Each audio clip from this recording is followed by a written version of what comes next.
एक सांसद को बीच रोड पर गोली मार दी जाती है और कोई नहीं आवाज उठाता है। ऐसा क्यों? ये गोली क्यों मारी जाती है, उसे जानने के लिए हमें 24 साल पीछे जाना होगा। अगस्त 1963 को यूपी में जालौन के खुराकापुरवा में फूलन का जन्म हुआ था। गरीबी और छोटी जाति में जन्मी फूलन ने दबपुक नहीं था। उसने माँ से सुना था कि चाचा ने उसकी जमीन हड़प ली थी। दरअसल 10 साल की उम्र में चाचा से फिर गई और उस जमीन के कारण इसलिए धरना दिया। उस धरना के कारण उसे सजा तो मिलनी ही थी, मगर इतनी बड़ी सोचा नहीं था।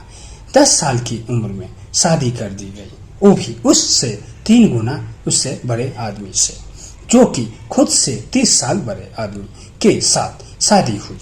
उसी पहली रात से जो दरिंदगी शुरू हुई वो लंबे समय तक चली। उस आदमी ने फूलन से बलात्कार किया, फिर ये रोजाना सिलसिला बन गया। उसी के कारण हेल्थ भी खराब हो गई तो मायके आ गई। उधर उसके साथ उसके पति ने दूसरी शादी कर ली।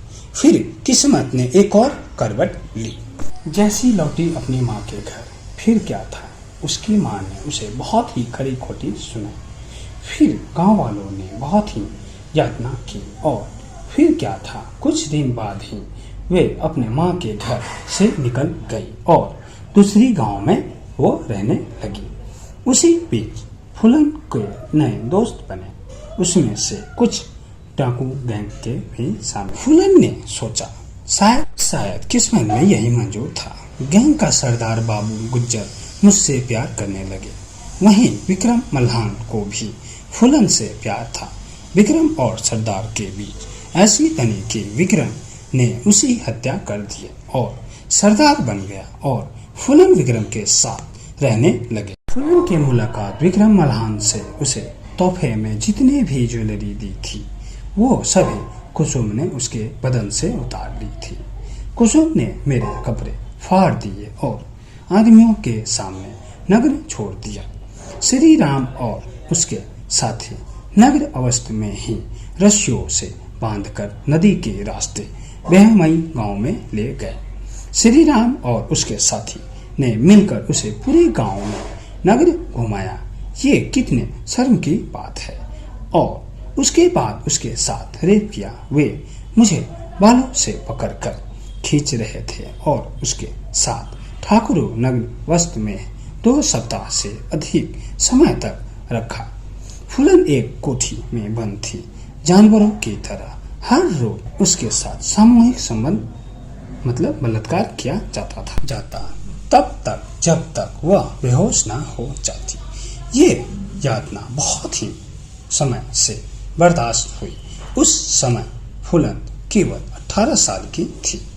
बताइए वो कितने दर्द भरे सही हुए होंगे, कितनी दुख दर्द सही होगी, वो कठिनाइयों के सामना की होगी, बहुत ही ज्यादा। इतने में भी कोई नहीं बोल रहे थे उसे। क्या यहाँ से छूटने के बाद ठाकुरों के गैंग में फिर शामिल हो गई। 1981 में फूलन बेशाम गांव लौटी। उसके उन 2 लोगों की पहचान की जिन्होंने उसका रेप किया था। बाकी ये बारे में पूछा तो कुछ फूलन ने गांव के 22 ठाकुरों को निकालकर एक साथ गोली मार दी थी। इतनी भयानक बन गई थी वो, बताओ यार।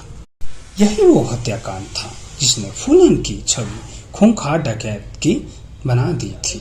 चारों ओर बवाल कट गया था। फिर क्या, फूलन को 11 साल की जेल रहना पड़ा। फिर उसके बाद आई मुलायम सिंह की सरकार ने 1993 में उन पर लगे सारे आरोप वापस लेने को फैसला किया। राजनीतिक रूप से ये बड़ा फैसला था। 1994 में फूलन जेल से छूट गए। उमेद सिंह से उनकी शादी हो गई। साल 1996 में फूलन देवी ने समाजिक पार्टी से चुनाव लड़ा और जीत गई। मिर्जापुर से सांसद बनी। चंबल में घूमने वाली अब दिल्ली के अशोका रोड के शानदार बंगलों में रहने लगी। साल 1998 में हार गई पर फिर 1999 में वहीं से जीत गई। फिर वो साल आया 25 जुलाई 2001 को शेर सिंह राणा ने फूलन से मिलने आया। नाग पंचमी के दिन उसके हाथ से खीर खाई और फिर घर के गेट पर फूलन को गोली मार दी गई और हॉस्पिटल पहुंचने ही फूलन की मौत हो गई। ये भी फूलन की कहानी थी। क्या ही शानदार है यार, कुछ भी कहो। यहाँ तक वीडियो देखने के लिए धन्यवाद। चैनल पर नया तो सब्सक्राइब करो और बेल आइकन को प्रेस करें ताकि हर नई वीडियो सबसे पहले आपको देखने को मिले।